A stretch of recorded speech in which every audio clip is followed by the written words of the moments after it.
दोस्तों आइए आज हम एक ऐसी जंग की बात करेंगे जिसके बारे में आपको लगता है कि आप सब कुछ जानते हैं। हाँ, आपने हेडलाइंस तो देख ली होंगी, टीवी पे ब्रेकिंग न्यूज़ भी सुन ली होगी, मिसाइल्स चल रही हैं, ड्रोन्स उड़ रहे हैं। पर सच बताऊं ना, पूरा गेम ही कुछ और है। जो आपको दिखाया जा रहा है वो तो बस ट्रेलर है। असली पिक्चर वो आपसे और मुझसे छिपाई जा रही है। अब आप सोच रहे होंगे कि भाई इसमें ऐसी क्या नई बात है, हम तो हर शाम टीवी पे यही सब देखते हैं। लेकिन सीन ये है दोस्तों कि असली बैटलफील्ड, असली मैदाने जंग वो बॉर्डर नहीं है, वो कोई मिसाइल साइलो नहीं है, वो है आपका मोबाइल फोन। जी हाँ, आपने बिल्कुल सही सुना। वो स्क्रीन जिसको आप अभी देख रहे हैं ना, वही सबसे बड़ा युद्ध का मैदान है। तो चलिए इस डिजिटल कुरुक्षेत्र में उतरते हैं और देखते हैं कि असली लड़ाई हो कहाँ रही है। तो देखिए, बेसिकली ये एक वॉर नहीं है, ये 3 अलग अलग जंग हैं जो एक ही टाइम पे एक साथ चल रही हैं। It's what we call a multi front war. एक जंग लड़ी जा रही है आपके दिमाग के लिए, दूसरी लड़ी जा रही है आपके जेब के लिए, और तीसरी जो सबसे आखिर में आती है वो है जमीन के लिए। हम एक एक करके इस प्याज की सारी परतें उतारेंगे और समझेंगे कि इस खेल के असली नियम क्या हैं। तो सबसे पहली और सच कहूं तो सबसे खतरनाक जंग वो लड़ी जा रही है आपके और मेरे मोबाइल स्क्रीन पर। ये है the war for your mind. ये वो फ्रंट है जहां सच और झूठ का फर्क ही मिटा दिया जाता है। ये जो लाइन आप देख रहे हैं ना, ये पूरा खेल समझा देती है। 1991 के गल्फ वॉर के बाद से हर जंग एक मीडिया प्रोडक्ट बन चुकी है। इसको बेचा जाता है, इसको कंज्यूम किया जाता है। आपको हैरानी होगी ये जानकर कि जब ये कॉन्फ्लिक्ट शुरू हुआ तो नोएडा के बड़े बड़े न्यूज़ रूम्स में जर्नलिस्ट्स या जियोपॉलिटिक्स एक्सपर्ट्स की इतनी डिमांड नहीं थी जितनी डिमांड 3D एनिमेशन आर्टिस्ट्स की थी। अब आप सोचिए ऐसा क्यों? क्योंकि उन्हें ऐसी विजुअल्स बनानी थी, ऐसी ग्राफिक्स बनानी थी जो आपको स्क्रीन से चिपका कर रखें, भले ही जमीन पर वैसा कुछ हो भी ना रहा हो। तो ये मिस इन्फॉर्मेशन का पूरा चक्रव्यूह चलता कैसे है? इसका एक पूरा सिस्टम है। पहले एआई की मदद से एकदम रियल लुकिंग इमेज या वीडियो बनाया जाता है, फिर उसको सोशल मीडिया पर डाल देते हैं। उसके बाद हजारों बॉट्स और ट्रोल्स उसको इतना शेयर, इतना एम्पलीफाई करते हैं कि वो वायरल हो जाता है।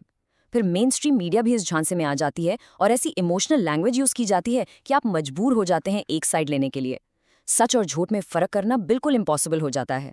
सच बताऊं तो इस जंग के दौरान इतने अलग अलग विजुअल्स, इतने दावे आ रहे थे कि बड़े बड़े एक्सपर्ट्स भी कंफ्यूज थे। ये तक पता लगाना मुश्किल हो गया था कि किसी बिल्डिंग पर हमला हुआ भी है या नहीं, और अगर हुआ है तो आखिर किया किसने।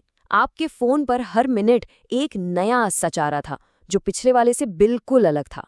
यहाँ मकसद आपको इन्फॉर्म करना नहीं था, मकसद था आपको कंफ्यूज करना।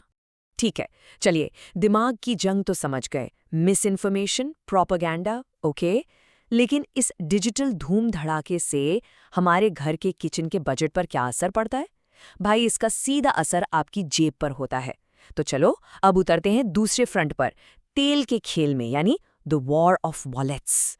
ये नंबर, इसको अपने दिमाग में छाप लीजिए, 20%। इसका क्या मतलब है?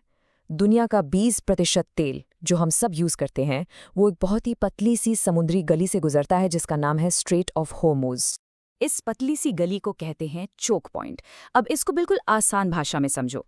ये ऐसा है जैसे पूरी मुंबई शहर सिर्फ एक सिंगल लोकल ट्रेन लाइन पर डिपेंड करती हो, वो भी रश आवर में।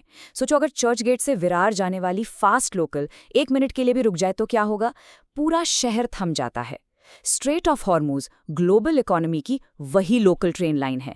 जरा सी गड़बड़ और पूरी दुनिया की इकोनॉमी पटरी से उतर जाती है। और हुआ भी वही। जैसे ही इस चोक पॉइंट पर टेंशन बढ़ी, तेल का दाम बूम सीधा $75 से $100 पर बैरल के पार चला गया। और इसका मतलब क्या हुआ? हमारे यहाँ पेट्रोल डीजल के दाम बढ़ने लगे, सब्जियों के दाम बढ़ने लगे, महंगाई बढ़ने लगी। ये है असली इकोनॉमिक वॉरफेयर। इसकी मार सीधी आम आदमी पे पड़ती है।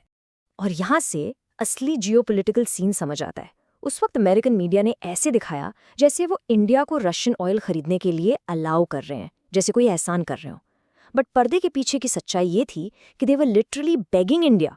उनके फोन आ रहे थे, वो भीख मांग रहे थे कि प्लीज रशियन ऑयल खरीदो ताकि ग्लोबल मार्केट थोड़ी स्टेबल हो जाए, वरना मार्केट ऐसे क्रैश होगी कि संभालना मुश्किल हो जाएगा।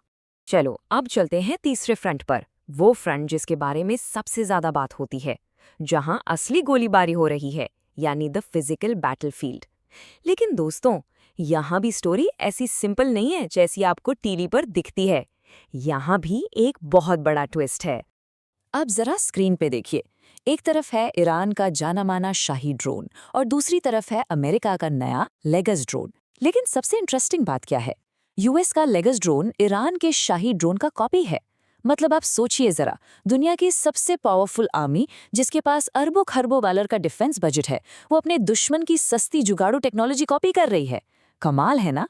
अब सवाल ये उठता है कि ये सस्ते ड्रोन्स इतने डेंजरस क्यों हैं? दोस्तों, ये पूरा का पूरा क्वांटिटी का गेम है। एक ड्रोन 18 किलो एक्सप्लोसिव ले जा सकता है, जो एक मल्टी स्टोरी बिल्डिंग को गिराने के लिए काफ़ी है। और ईरान के पास ऐसे 80,000 से 1 लाख ड्रोन्स हैं। जब ये हज़ारों की संख्या में एक साथ स्वॉर्म की तरह अटैक करते हैं, तो दुनिया का महंगे से महंगा एयर डिफेंस सिस्टम भी कंफ्यूज हो जाता है कि किसे रोके और किसे जाने दे। तो इस पूरे खेल को मिलिट्री लैंग्वेज में कहते हैं एसिमेट्रिक वॉरफेयर। ये वही डेविड वर्सेस गोलायत की लड़ाई है, जहां गोलायत के पास एक सुपर एडवांस्ड सुपर एक्सपेंसिव तलवार है, लेकिन डेविड के पास हजारों छोटे छोटे पत्थर हैं। गोलायत एक बार में एक ही पत्थर रोक पाएगा, बाकी के पत्थर तो उसको लगेंगे ही। ऊपर से ईरान को जमीन पर जाकर जीतना ऑलमोस्ट इम्पॉसिबल है। क्यों? उसकी ज्योग्राफी की वजह से। इस कॉन्सेप्ट को कहते हैं स्ट्रेटेजिक डेप्थ। इसका मतलब ये है कि ईरान के जो बड़े शहर हैं, जैसे तेहरान, वो बॉर्डर से बहुत बहुत दूर हैं। दुश्मन को वहां तक पहुंचने के लिए हजारों किलोमीटर अंदर आना पड़ेगा। सप्लाई लाइन स्ट्रेच हो जाएंगी। बेसिकली ईरान की जमीन खुद एक सोल्जर की तरह काम करती है, जो दुश्मन को थका देती है। तीनों फ्रंट देख लिया हमने, दिमाग की जंग, पैसे की जंग और जमीन की जंग। लेकिन एक बड़ा सवाल, इस सब के बीच में इंडिया कहाँ है? हम किसका साइड ले रहे हैं? यही तो असली बात है। यहाँ पर एक पूरा जियोपॉलिटिकल शतरंज का खेल चल रहा है और इंडिया इसका ग्रैंड मास्टर बनकर उभर रहा है। इंडिया का मास्टर स्ट्रोक है स्ट्रेटेजिक ऑटोनॉमी। अगर इसको आसान भाषा में समझना है तो ऐसे समझो, जैसे आप एक बड़ी सी इंडियन वेडिंग में वो सबसे पॉपुलर कजिन हो जिसको लड़की वाले और लड़के वाले दोनों को खुश रखना है बिना किसी का साइड लिए। हम अमेरिका और इजराइल के साथ स्ट्रेटेजिक पार्टनर हैं, उनके साथ मिलिट्री एक्सरसाइज करते हैं। At the very same time हम ईरान के साथ चाबहार पोर्ट बना रहे हैं और रशिया तो हमारा ऑल वेदर फ्रेंड है ही। लेकिन स्ट्रेटेजिक ऑटोनॉमी का मतलब न्यूट्रल होना नहीं है। न्यूट्रलिटी तो आलसी लोगों का काम है, जिनको कोई डिसीजन नहीं लेना।